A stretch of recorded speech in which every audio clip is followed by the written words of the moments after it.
salaamaaleykum mbokki Kër Massar salaamaaleykum mbokki commune d'arrondissement Kër Massar Sud ak Jaxaay donc dañu ñëw rek présenté wu man maa ngi tudd Prosper Kankola maa ngi dëkk Cité Amina donc club bi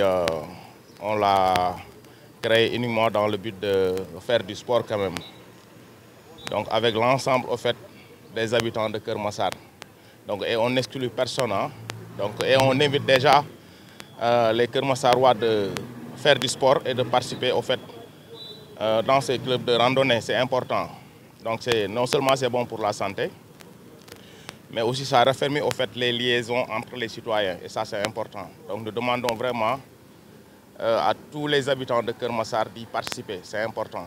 Donc, ce que nous faisons aussi, nous le faisons dans un esprit quand même de convivialité quand même. Et dans la sainteté, à ce que je veux dire. Donc là, vous avez vu déjà le collectif qui sont là, les citoyens qui sont là, c'est des habitants de Kër Massar donc, qui sont là. Il y a des clubs déjà organisés, donc nous demandons à tout le monde vraiment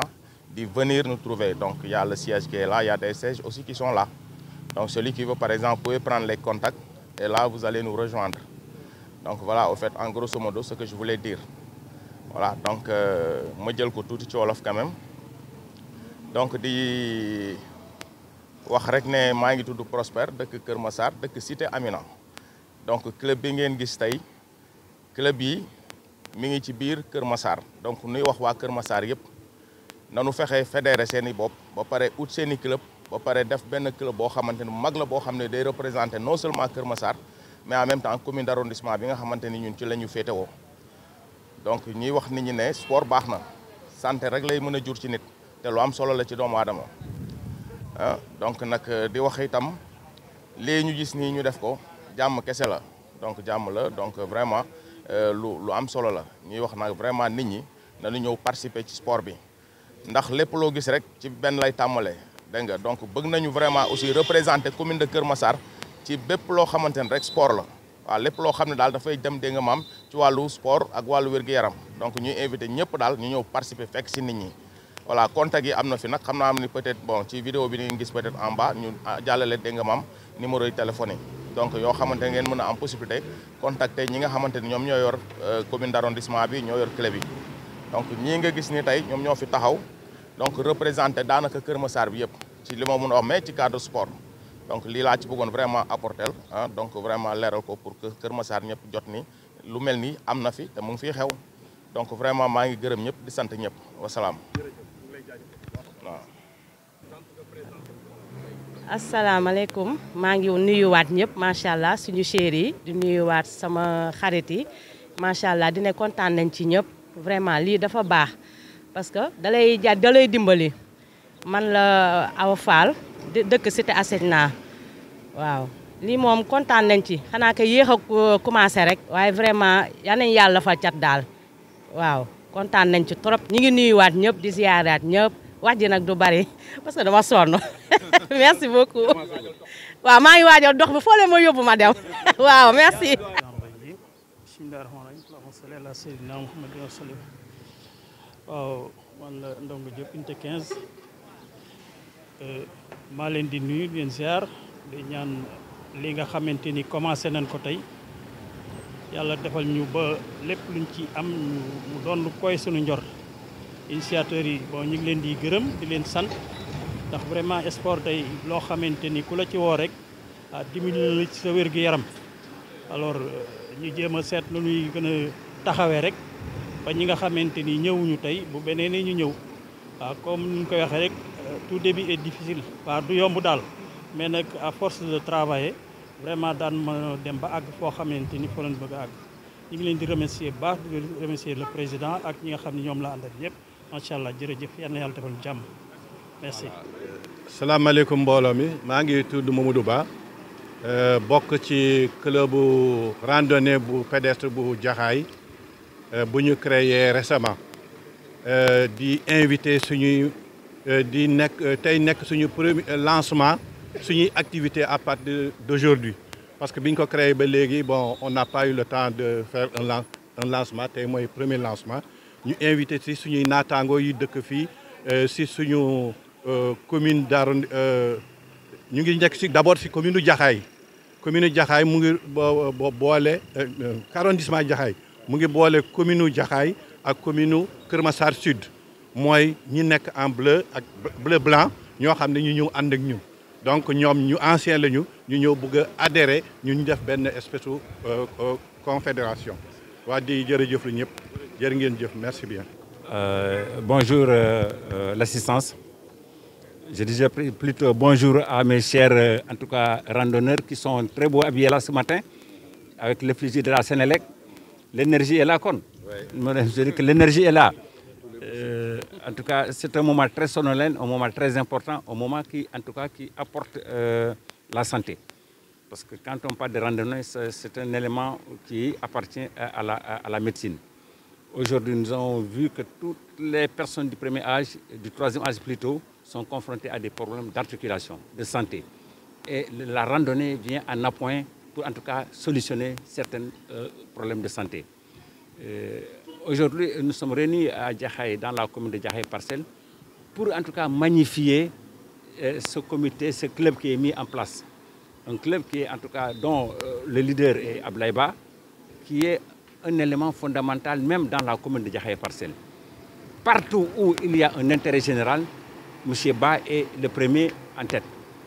Cela veut dire quoi? Cela veut dire que Jaxaay ne manque pas de ressources humaines. Les ressources humaines sont là. Il suffit de les rassembler et de valoriser en tout cas les projets auxquels nous voulons réaliser.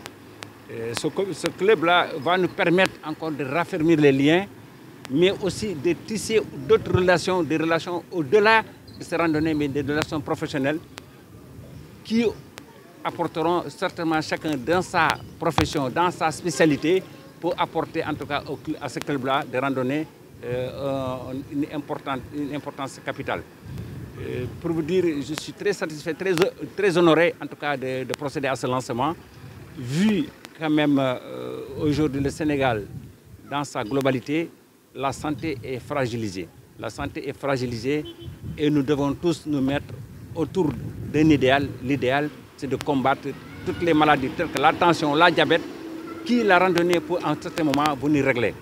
Et sur ce, je déclare ouvert, en tout cas, je lance les activités de ce club de randonnée, que dans la flamme ne s'éteindra plus et que c'est la flamme-là, ça va s'allumer à jamais jusqu'à nos petits-fils. Je vous remercie. Je vous remercie de gërëm di rafetlu jotaay bi di nuyu sama en tout cas sama naataangoo yi nekk sama ginnaaw ak seen colin bi rafet bi dañoo xaw a tricher waa commandement territorial parce que ñun nii la ñu sol suñu blouson commandement territorial nii la mel. Ouais, mais c'est nous dans nous. Cela veut dire quoi? Cela veut dire que partout, toutes les structures sont en train de se formaliser, de se faire identifier à travers des effigies. Et cela se reflète dans le... Comment tu olof loolu da nga koy gis ci doxalin wi ku nekk da ngay bëgg wone sa fu nga jógee mandargal fu nga jógee. ñii di sol ay blouson ñii di sol ay cap ku nekk di wone man fii laa féetoo mais bu ñu eggee ci à randonnée bi randonnée mooy lan mooy dox pour am wér-gu-yaram wér-gu-yaram boobu def naa ne ñëpp a ko soxla bu ñu xoolee suñu kilifa yi troisième âge yi ñooñu gën a sonn dañoo am problème articulation pour dox sa problème la bu ñu sëgg booy xoolee boo demee si jàkka ji ñu bëri léegi chaise lañ jël di julli mais randonnée bi boo ci boolee boo ci bokkee nga boolee ci sa bopp peut-être mën na régler solution yu bëri mën na indi en tout cas wér-gu-yaram li ngay wuti yàlla mën na la ko jox te parce que ci randonnée ci santé la bokk ci faj la bokk te maa ngi ñaax askan bi yëpp vraiment ñu bokk ci ñu ñëw ñu ànd ci Jaxaay lii la soxla parce que ki jiite muy Ablaye Ba boo ne Jaxaay rek doo mën a génne tur Ablaye Ba bu jiitee lii itam bettuñu parce que da ci yàgg nag olof Ndiaye nee ne mag bu la jiitu ci néeg bu lëndëm moo la mën a wax kay toogal fii soosa mooy la parce que olof yi setul mais damay jéem daal mais di leen sant di leen gërëm di wax ne tey daal mooy bés premier jour bi en tout cas lancement bu club de randonnée bi Jaxaay Parcelles ñu ngi ñaan yàlla dëgëralu club bi yàlla lu ñu sumb ci club yàlla defal ñu ko bi jaaw Seydina Mouhamad di leen sant di leen gërëm jërëjëf. waaw dañuy wax ne alhamdulilah ñu sant yàlla d'abord ndax bi ñu yàlla mayee ñu mën a fekkee tal remercier bu baax aussi le préfet ak adjoint, remercier le commissaire ak commandant ak ses éléments, remercier aussi club yi nga xam ne tey ànd nañu ñu ñëw fi surtout ñu bokk arrondissement bi ñu mën a ci tudd clubu Amina mun ci tudd clubu Camibas bi le doyen Gora Ñaa jiite leen gërëm aussi ñi nga xam ne tey ñoom ñoo yore bureau bi nga xam ne tey moom mooy bureau bi nga xam ne moom lañ tabb fii mu nekk club randonnée bu Jaxaay Parcelles bi yàlla def na ni biñ ci waxtaanee lu yàgg ñu lancé ko formé ci biir benn bureau adhéré ci fédération bi wax dëgg yàlla boobu ba léegi aussi ñu ngi ñuy invité ci ay kuréel ñu di ci dem comme tey bu ñu yàlla dimbalee ñu def lancement bi ànd ci ak sunuy dëkkandoo vraiment loolu lu ñuy rafetlu la di ko rafetlu ngeen gis mag ñi ànd ak ñun dox ngeen gis jigéen ñi ànd ak ñun dox vraiment te ñu wax ne sport mbirum wérgu yaram la te ñëpp xam ni jamono bii ñu toll fi mu ne ñëpp xam nañ ni kenn wératul kon donc bu ñuy defee lii àndandoo ci ak mag ñi jigéen ñi ak xale yi rek loolu déjà lu am solo la beneen bi muy defaat nag mooy boole gi nga xam ni mu ngi ñu koy boole gi nga xam ni tey ku xam Jaxaay xam ko ci inondation ku xam Kër Massar Sud xam ko tey ci inondation loolu rek déjà aussi dafa bokk ci loo xam ni tey bu ñu boolee li ñu boole lépp rek danañu mën a vraiment lu bari ñu defandoo ko en tout cas ñu ngi gërëmaat ñëpp di santaat ñëpp wax dëgg yàlla mënuñu leen a fay coach Bayat ñu ngi gërëm ñëpp daal parce que boo limee doo matal da nga dul juum mais da nga dul matal donc di remercier ñëpp tey bisub ñoom ndeysaan la aussi parce que ñoom ñoo yor organisation bi di remercier aussi bu baax aussi monsieur Thiam mi nga xam ni moom moo yor vraiment communication bi ndax ñëpp gis nañu communication bi nga xam ni moom mu ngi ko ciy def remercier aussi les maires tout le monde parce que soo limee doo matal mais rawatina tey sunu mbokku dëkkandoo yi nga xam ne tey ñoom ñoo nekk cité Amina ndax wax dëgg yàlla biñ ko waxee keroog la commandant si nga xam ni yàlla dafa def ñun ñoo nekkandoo woon fii mu nekkoon tey ci commissariat bi fii ñu tiise ay famille nga xam ne ku ci ngénte lu ci waaye xewle dañu doon déplacé di ñëw di demante ba tey loolu moom moo gën a dëgëral lii donc ñu ngi sant ñëpp di gërëm ñëpp di wax daal ndey bu fekkee am nga loo ci teg ñu teg ko ci wala madame Massaly ñu delloo jigéen ñi comme tey nee nañu journée de la femme la voilà léegi femme yi waaw liñ ci mën a wax rek mooy li ñu wax léegi xam nga dama jàpp ni police de proximité moo am ñu jàpp aussi l'administration territoriale bi nga xam ni tey moom moo nekk dama jàpp ni lépp tey dañ ko def ci proximité parce que ñoo bokk lépp ñooy bokk di daje ci dëj yi ñooy bokk di daje ci ngénte yi ñooy bokk di communiquer ndoo te loolu moom moo waral lii parce que tey ñëpp xam nañ ni dimanche dafa nekk jour boo xam ni dafa métti surtout ñun ci sunu arrondissement yi nga xam ni ay problème mu kese la buñ ñu mënee may ci seen temps dañ leen koy sant di leen ko gërëmee ak ñoom commandant tout le monde ndax yaakaar naa panel bi ñu taxawal ñoom ñëpp accepté nañu dugg si te ñu ngi ci biir panel bi di déglu bu ñu ci amee luñ ci waxtaan ak ñun aussi di ci waxtaan keroog madame la sous-préfet ñu di ko nuyu au passage madame Diouf keroog dafa fekk mu waroon a dem keroog ziar ba Tivaouane mais dafa ñu yónnee ñu ni ci laa bokk kon nag ñun ñëpp ci la ñu bokk waaw loolu daal ñu ngi leen koy gërëmee di ko gërëmee encore sunu mbokk yi nga xam ni ñoo bokk lépp daal. waaye ñooñu aussi dañu leen di gërëmaat bu baax di leen sant ndax yaakaar naa ni invité nañ ñu bi ñu demee aussi gis nañ ñu ni nga xam ni noonu la ñu mel ak ñun muy Sall même keroog bi ngay dugal ci sunu kii bi photo bi ñu def ak monsieur Sall keroog Jacques Mbao moom la ñu àndal. beneen bi aussi mooy ba démb rek wax dëgg yàlla bi ñu jógee Pentan fële Camille Bass le président Niass mu ngi ñuy woo ba sax ñu duggaat ci lu bari kon nga xam ni ñoom tey sunu club bii ñu taxawal club la boo xam ni jox nañ ko cër te fonk nañ ko te boole nañ ko aussi ci club yi nga xam ne tey moom la ñu reconnaître ci biir au niveau fédéral donc di nuyu aussi le vice-président di nuyu tout le monde di leen gërëm di leen sant jërë ngeen jëf merci beaucoup. waaw asalaamaaleykum maa ngi nuyu ñëpp di ziar ñëpp di jox ñëpp seen wàccuwaay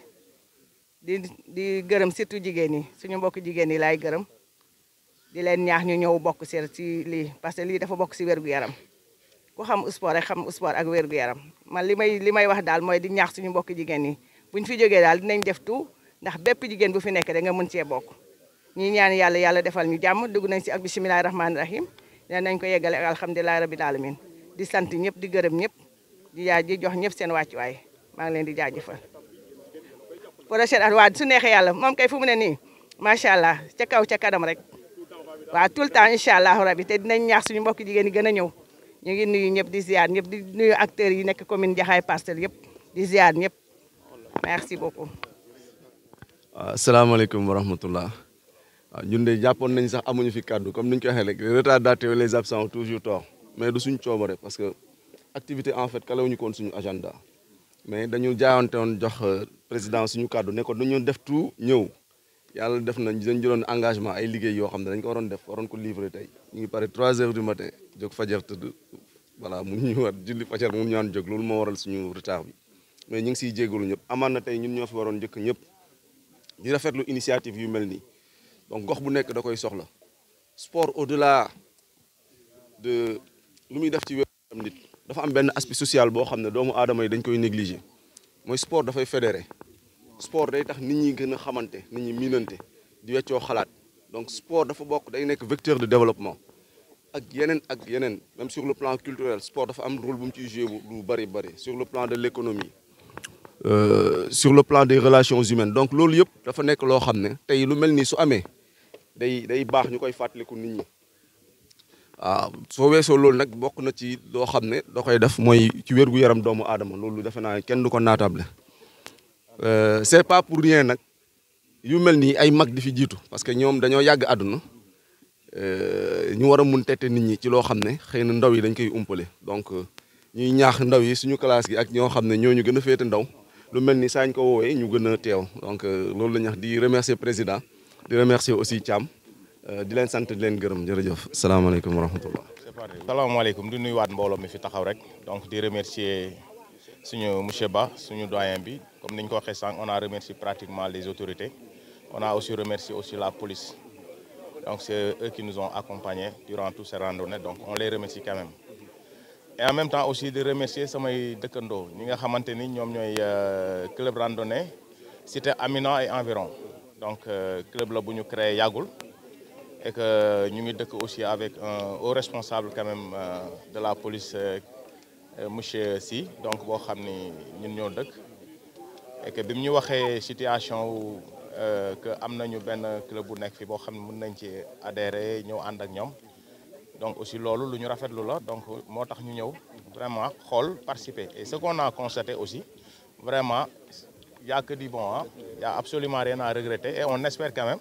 que ça va continuer quand même donc et aussi je lance l'appel aux autres quand même clubs qui sont au niveau de la commune sud quand même pour qu'ils puissent vraiment venir nous rejoindre cela est important donc vraiment di remercier Cité Amina nag boo leen ko déggee nag moom yàgg nañ sonn lool ah ci problème mu inondation comme ni ko monsieur Ba waxee léegi quand même mais bon sant yàlla on a vu quand même des choses qui bougent quand même et on espère quand même dina gën a avancer donc boo ko déggee Amina y a que des gens de la Sénélec qui habitent y a que des gens de la Sénélec à Cité Amina c'est Cité Airtec mais y a que des gens de la Sénélec ñoo fa dëkk donc ñu ngi travers sama communication je remercie aussi nos autorités donc de la Sénélec en l'occurrence le directeur général monsieur Toby Gueye quand même di ko remercier di remercier le secrétaire général Thierno Oumar Kane donc di remercier l'ensemble au fait du personnel de Sénélec parce que nee nañ moom bu mbir yi neexee rek dafa am ñu nekk ca ginnaaw du dëgg donc ñu nekk ci ginnaaw itam dañ leen di sant donc axlu Sénélec ak njabootu Sénélec yëpp ñoo ngi leen di sant à travers ce micro quand même di gërëm ñëpp donc vraiment maa ngi remercier tey di rafetlu marche bi tey di vraiment merci beaucoup et puis à tout le monde ok merci